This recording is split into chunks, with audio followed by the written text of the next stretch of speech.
Are moving quickly through the season of Lent. We had a community Lenten service here this past week, a really good service. The bell choir performed and the chancel choir performed, had a good crowd here, and then we shift over next week here to across the street, and I'll be concluding the Lenten series, preaching over at First Christian Church. You were invited. If you haven't been to those, have been good services this year. So we're kind of moving in and moving towards Easter. Coming up next week, after this next week, will be Holy Week. We'll have a Monday, Thursday service here, and then our 3 services on Easter morning. What happens in the story that we're going to talk about today is preceded the entrance of Jesus into the city of Jerusalem. Now, in this story, it kind of picks up with some messengers come from the little town of Bethany, which is 2 miles outside of Jerusalem, with a message from Martha and Mary, good friends of Jesus, telling Jesus to come quickly back to Bethany because her brother Lazarus is gravely ill. Jesus decides that he's going to delay going. He's not going to go immediately. He's going to wait 2 days. The disciples don't quite understand what's going on, and Jesus tells them, well, Lazarus is sleeping. But in fact, Lazarus is not just sleeping. He's already died. Jesus is aware of that. So there's really no hurry to rush back. In fact, it was going to work better in his plan to wait even more for a couple of more days before he goes back to Bethany. The disciples are more concerned about Jesus going back to Jerusalem because they know that when Jesus goes back there, his enemies are waiting for him, and there's a high likelihood that he might be stoned to death. And so they're trying to encourage him not to go, but he's going to go anyway. And then Thomas says, well, let's go along with him. Then we'll all die with Jesus. When he dies, we'll be there right beside him. And so they begin to go. So as Jesus approaches the city of Bethany, people tell Mary and Martha that Jesus has just now entered the little town.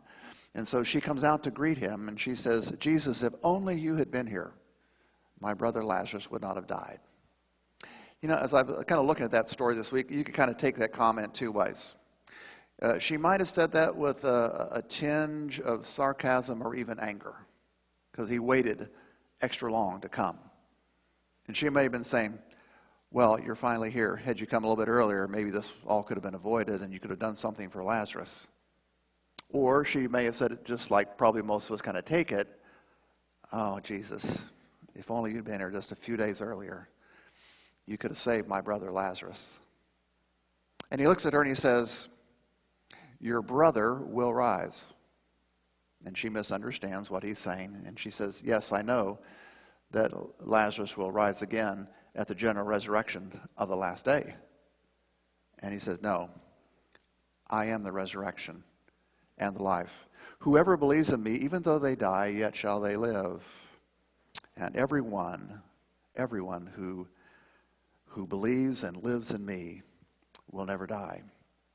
I want you to notice, before we gloss over that, because that's kind of a key passage here in this chapter, because Jesus is using another one of those I am sayings here. I am. You know, God identified himself, I am the great I am. Jesus used that phraseology with a meaning and a purpose behind it. I am the resurrection. I am life. Martha, your brother will rise again because I am resurrection and I am life and I am here. So they go further into the city. And then Mary, sister, comes out, says the same kind of thing. Well, when Jesus says, I am the resurrection and the life, he is identifying himself with God and saying that all the power of God has been vested in me. I am the source of life. I am resurrection. I can breathe life into something which has died. I have the power of life and death. I am here. Lazarus will rise. And so he's going to demonstrate what he just said by saying, I am the resurrection and I am life. And he's going to the tomb. And the sisters say, oh, you don't want to go there now, Jesus, because our brother has been in the tomb for 4 days and there will be a horrible stench. You know, sometimes that's maybe a little bit more information than we would like to know. But it's pretty graphic. We don't like to think that kind of thing could happen to us. We always think of ourselves as full of life and health, but, someday Kind of reminds me a little bit of when I was working for the Forest Service. There was a little town called Junction City. And it was on the highway leading to the ranger station, and it was a fire station operated by the Forest Service. And it was a kind of a 90-degree bend in the road. And right there at that bend, the deer would come down from the mountains, and they would have to cross over the highway and to go down the other side to drink water in the evening in the Trinity River. But they would come right at that bend. So cars who were traveling the speed limit would come around that bend and be surprised there would be a deer right there in the middle of the road. And one week, 7 deer had been killed in that one spot. And when we had to go through that spot, we would roll the windows up in our car, we'd take a bandana, and we would hold it over our nose and take a deep breath and try to get there because it smelled so bad. And that's what the story is saying about Lazarus. He has been dead, Jesus, 4 days. Let no one doubt that Lazarus is dead. And I think Jesus waited 4 days to come. The Jews had this kind of a belief that the soul would not depart from a dead person until after the 3rd day. And so they always had this hope that even though someone died, maybe some miracle would happen within the 3 days and the soul would revive again. So when Jesus waited till the 4th day, he was going beyond that popular belief. And then in the 4th day, everyone would say, there is no way in the world that someone's going to come back to life again who has been dead 4 days. By now, even the spirit of the soul has departed from that body. Jesus stands in front of the tomb. He says, roll away the stone. And then he commands, Lazarus, come out. He's just identified himself as having all the power of God. God created the heavens and the earth and everything in it with a command, and it was so. Now Jesus is commanding a dead man who has been dead 4 days to rise up, to live and breathe again, and to come walking out of that tomb. And he does. And he's still in his burial shrouds, and his hands are bound. And Jesus says, untie him and let him go. This is the climax to his earthly ministry. I think this is the greatest miracle that Jesus performed. And he waited deliberately a week before the Passover celebration because the news of this miracle is going to be so great. It's going to spread like wildfire. Jesus just did the impossible. Only God could bring life back to a dead body. But what happens, what is said next is kind of interesting. You know, there's a certain honesty about the scriptures and the gospels that some people kind of miss. But listen what it says in John's gospel. Therefore, that means because of all these things happened, therefore, many of the Jews who came with Mary and saw what Jesus did believed in him, but some of them went to the Pharisees and told them what Jesus had done. Do you notice it said many of the Jews believed? It didn't say all of the Jews believed. Many, maybe more than half. Maybe the majority believed, but some of them didn't.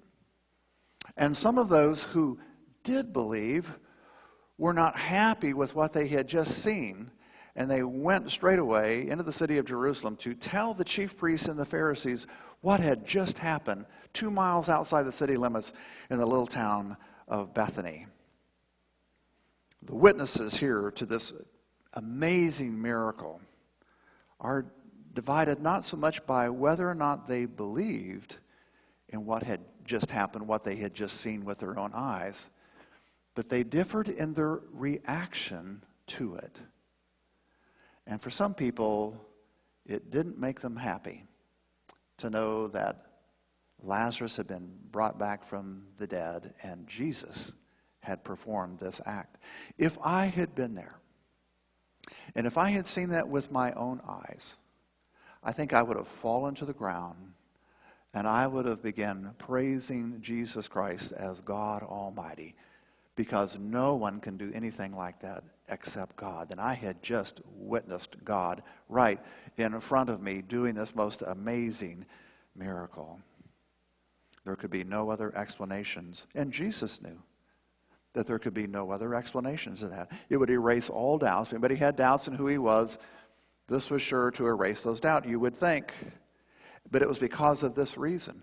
When word spread, so when Jesus came into the city of Jerusalem that we celebrate on Palm Sunday, they welcomed him by the thousands as the King of Israel. Everybody, it seemed like everybody was there, cheering, waving palm branches, and throwing their garments down to welcome Jesus because they were now convinced that God had come into their midst. But Jesus also knew that this one act would also lead to his death. And he deliberately waited and came back to Jerusalem to time his coming back with the death of Lazarus and the Passover, knowing that news of what had happened would pass to the priests and how they would react to that. You know, what is so puzzling to me about the stories of Jesus is that raising Lazarus could create such hatred toward Jesus, which ultimately is hatred towards God, because Jesus said, this has been done, or I will do this to glorify God and God's Son. So people who are angry are really angry at God. On Monday afternoon, we're doing a Bible study of the Gospel of Mark. And we start from the very beginning. As we go through that Bible study, we see how the crowds begin to grow in each miracle that Jesus performs. And word goes out of the amazing things that he is doing. So every time he does a miracle, there's more people there than there was the time before. So now we're into the thousands of people that are coming to see a miracle or to hear what Jesus, the miracle worker, is going to say. And there are many thousands of people now crowding the streets in Jerusalem. But not everybody believes. And that kind of amazes me. And some people get angry about that. Why is that? Why is it that some people just don't believe? Or why are some people really angry at God? Remember the stories of Pharaoh and Moses? And God was using Moses as to be the instrument of his divine will to free the people of Israel so that they could go to the promised land. And Pharaoh didn't want to let them go. You know, they're doing a lot of the slave labor. There's hundreds of thousands of Jews that they're depending upon these people to build the pyramids and the infrastructure of the great cities of Egypt. And so God sends 7 plagues. And each time, you know, they have to get stronger because Pharaoh is so resistant. What will it take to get Pharaoh to realize that Moses is an instrument of the divine will? And nothing convinces Pharaoh that God is involved in this. He is, well, the scriptures say that his heart was hardened. It just was not going to bend. It was not going to yield. He was going to maintain that disbelief in God, at least the God of the Jews. Jesus kind of answers this question, how come people don't believe in him? In a very biting comment to the Pharisees, who many of them did not believe in him either. And it's found in John 8. And Jesus is talking with a group of non-believing Pharisees, and this is what he says. He says, why don't you understand what I'm saying? We could paraphrase that by saying, why don't you believe in me? It's because you can't really hear my words. Your father is the devil, and you are his children. And you want to do what your father wants. He was a murderer from the beginning. He has never stood for the truth because there's no truth in him. God's children listen to God's words. You don't listen to me because you are not God's children. The chief priests and the Pharisees could not believe because they couldn't hear. And they couldn't hear because they were not God's children. They were children of the devil, according to Jesus' own words. Their hearts were hardened. Their minds were resistant. They did not want to accept what God was doing. But those who are God's children can hear. They can hear that still small voice, so they can experience God in that conversion experience. They know when God is speaking to them because they are the children of God.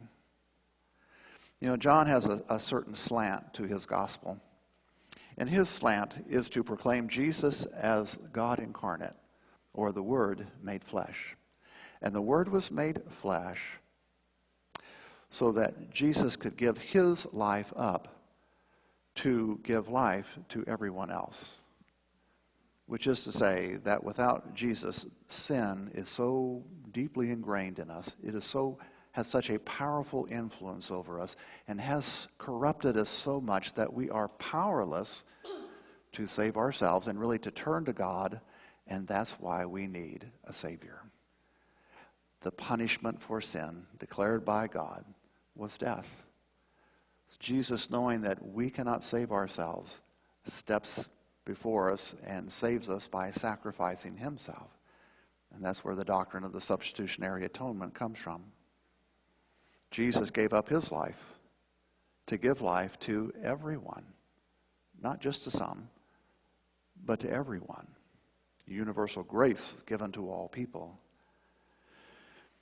The story I came across this week takes place in South Korea. An American professor of religion, Professor Fairbanks, is on a tour of some seminaries and churches in South Korea where Christianity is very vibrant. And his tour guide says, while you're here, you ought to go to this tailor because he makes really good suits. And he will take all of your measurements and he will hand make an incredibly beautiful suit. And it'll be a lot cheaper to buy it here than it would be to America, and you can wear it back to America. And so he agrees, and he goes to this tailor, and the tailor is measuring his legs, his inseams, his waist and chest and all that, and the Professor Fairbanks asks him his name. He says, "My name is Smitty Lee." He said, "That's really an unusual name for a South Korean. How did you come by the name Smitty Lee?" He said, "Well, it goes all the way back to the Korean War, where South Korean soldiers and American soldiers fought side by side. Sometimes they shared the same foxholes. And one day I was fighting side by side with an American soldier whose name was Smitty Lee. And one of the enemy soldiers threw a grenade and it landed in our foxhole. And Smitty, without hesitating, threw himself on top of that grenade and he took the impact blow and he saved my life. And I was so profoundly indebted to him by his sacrificing of his own life to spare my life that I decided that I would take his name, and I changed my name to Smitty Lee. So I would honor him with my name change for the rest of my life. When we become Christians, we take the name of Jesus Christ. Christ becomes Christian or Christ followers. I took the name Christian when Jesus revealed himself to me. And like many of you, I was going through a period of my life where I had some grave doubts and misgivings and lots of questions. I dropped out of church. I stopped reading my Bible. I wasn't praying. I wasn't doing any of those things that we normally associate with Christians until God came to me and revealed himself to me. But even though I had stopped doing a lot of those things, I was still questioning.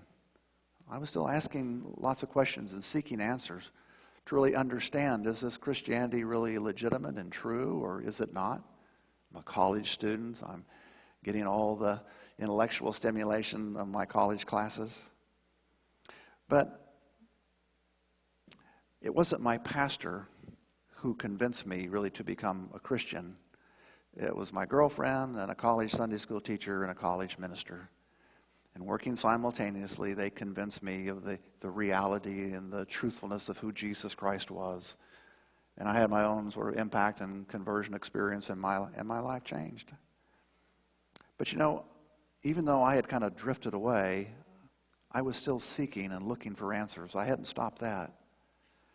And I think as long as you're seeking and you're looking and you're questioning, then God can come to you. But it's really pretty difficult to connect non-seekers with God. People who don't care and people who are not seeking.